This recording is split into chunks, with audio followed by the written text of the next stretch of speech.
క్రీస్తు ప్రభునందు ప్రియ విశ్వాసులారా, ఈనాడు మనము సువిశేష పఠనాన్ని ఒక్కసారి గమనించినట్లయితే మనకి ముఖ్యంగా 3 వచనాల మీద మనం ధ్యానించుకోవచ్చు. అందులో మొదటి వచనము, క్రీస్తు ప్రభువు దెయ్యం పట్టినటువంటి ఇద్దరికి స్వస్థతను చేకూరుస్తున్నారు.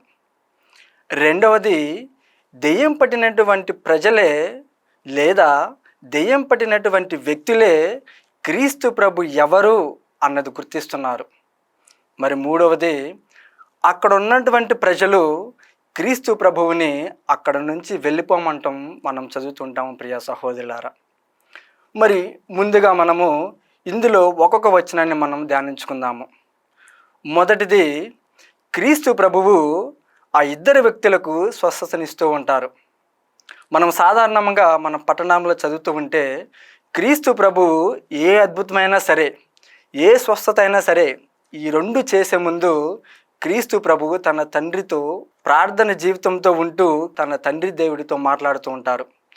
ఎప్పుడైతే క్రీస్తు ప్రభు తన తండ్రితో కలుచుకుంటారో ప్రార్థన జీవితంలో, అప్పుడే ఇవన్నీ నెరవేరుతుంటాయని మనం తెలుసుకోవాలి.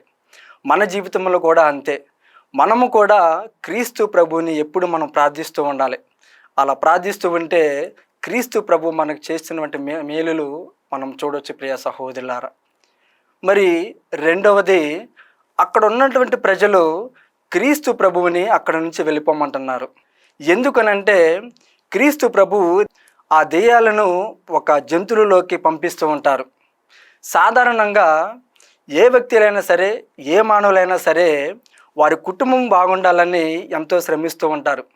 మరి అదేవిధంగా ఆ ప్రజలు ఆ యొక్క జంతువులు నమ్మితే, వారి కొద్దిగా ధనం వస్తే ఆ ధనముతో వారి కుటుంబాన్ని సరి చేసుకోవచ్చు, లేదా వారి పిల్లల్ని ముందుకు నడిపించవచ్చు అన్న ఆలోచనతో ఉన్నారు.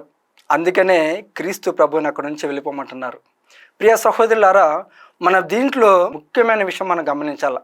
ఏమిటనంటే క్రీస్తు ప్రభు వారిద్దరికీ స్వస్థతని చేకూర్చారు. కానీ అక్కడ ఉన్నటువంటి ప్రజలు దెయ్యం పట్టినటువంటి ఇద్దరిని చూస్తూ వారు చాలా బాధపడుతూ ఉండేది. కానీ వారికి స్వస్థతను చేకూర్చారు.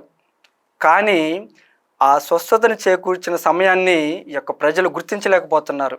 మన జీవితంలో కూడా అంతే ప్రియ సహోదరులారా. దేవుడు మన జీవితంలో ఎన్నో మేలులు చేస్తూ ఉంటారు. అయినప్పటికీ కూడా మనము ఏదన్నా ఒక బాధ వస్తే క్రీస్తు ప్రభుని మనం ప్రశ్నిస్తూ ఉంటాము. అలా జరగకూడదు. మన జీవితంలో, మన కుటుంబంలో ఏ బాధలు వచ్చినా సరే దేవుడిని అంటి పెట్టుకొని జీవించాల. మరి అలాంటి గొప్ప అవకాశాన్ని, అలాంటి గొప్ప మనసును మనకు ప్రసాదించమని ప్రార్థించుకుందాం.